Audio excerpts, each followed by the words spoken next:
wabarakatuh. Halo semuanya, kenalin nama aku Anissa Aulia Fitri. Aku dari sekolah SMKS Swadaya Global School kelas 10A absen 3. Di sini aku akan ngejelasin materi tentang penggolongan obat. Jadi, tolong simak baik-baik ya teman-teman.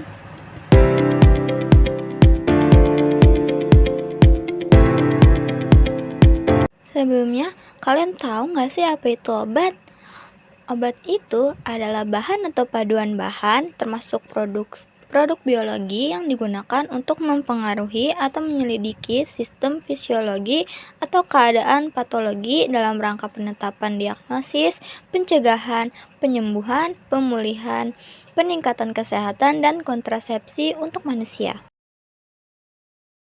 Obat ini dibagi menjadi beberapa golongan, yaitu ada obat bebas terbatas, obat keras, obat narkotika, dan obat psikotropika.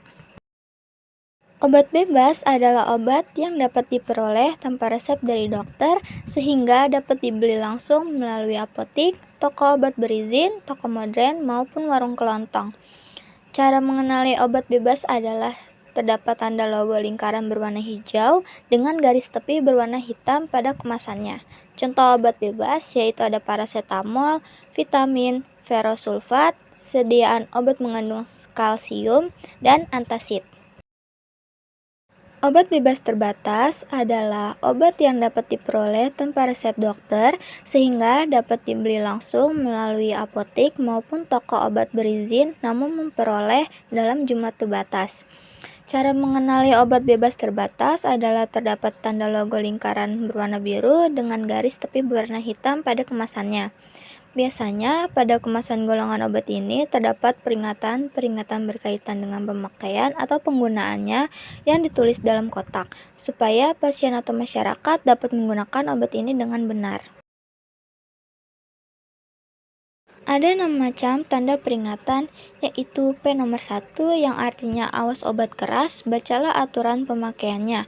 Contohnya, yang pertama ada sediaan obat pereda flu atau pilek, yaitu Neozep, Ultraflu, Procold, dan lain-lain.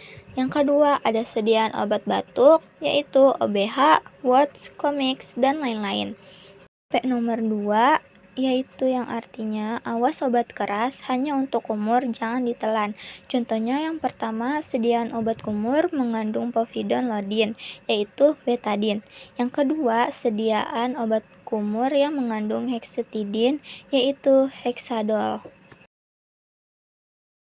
P nomor 3 yang artinya awas obat keras hanya untuk bagian luar dari badan.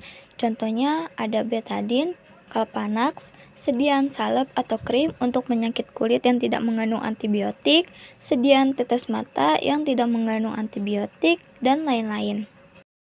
P nomor 4 yang artinya awas obat keras hanya untuk dibakar. Contohnya sediaan untuk obat asma berbentuk rokok tapi sudah tidak ada.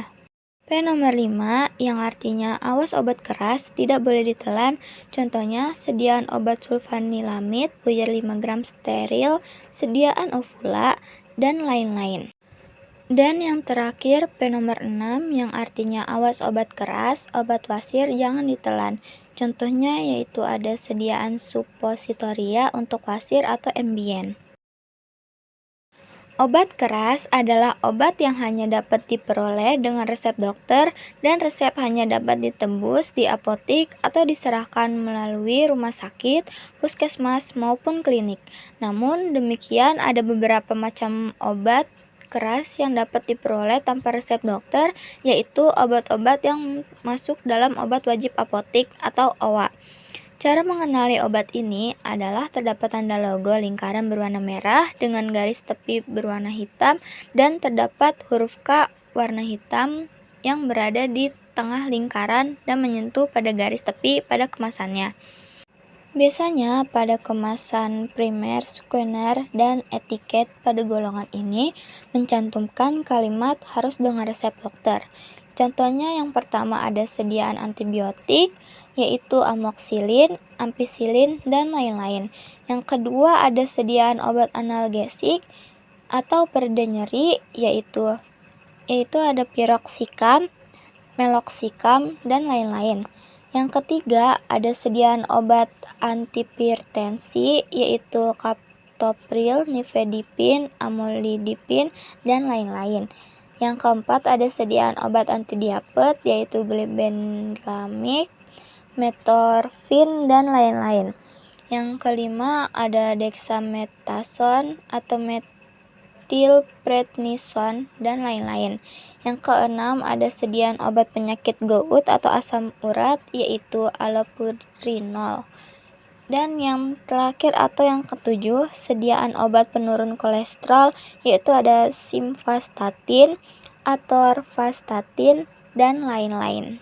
Sedangkan ada beberapa contoh obat yang masuk obat wajib apotik atau OWA, yaitu yang pertama ada sediaan obat kontrasepsi, yang kedua ada sediaan obat saluran cerna, yang ketiga ada sediaan obat mulut dan tenggorokan, yang keempat ada sediaan obat saluran nafas, yang kelima ada sediaan obat analgetik depresan, yang keenam ada sediaan obat kulit topikal, yang ketujuh ada sediaan obat antiparasit, dan yang kedelapan ada sediaan obat anti radang, anti reumatik.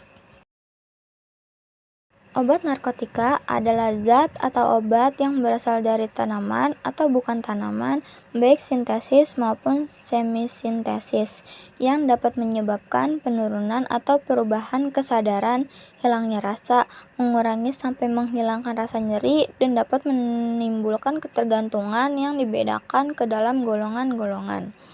Cara mendapatkan obat narkotika harus dengan resep dokter dan obat dapat diserahkan melalui apotek, rumah sakit, puskesmas, maupun klinik.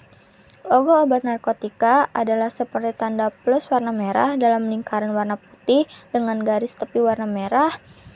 Obat narkotika sangat bermanfaat dan diperlukan di bidang ilmu pengetahuan maupun bidang kesehatan. Penyalahgunaan narkotika serta psikotropika merupakan kejahatan kriminal dikarenakan hal tersebut merupakan ancaman yang dapat melemahkan ketahanan nasional dikarenakan dapat merusak moral atau mental masyarakat khususnya generasi muda penerus bangsa. Pemerintah melakukan pengawasan dan pengendalian peredaran obat narkotika dengan membuat Undang-Undang Nomor 22 Tahun 1997 yang diperbarui menjadi Undang-Undang Nomor 35 Tahun 2009 tentang narkotika.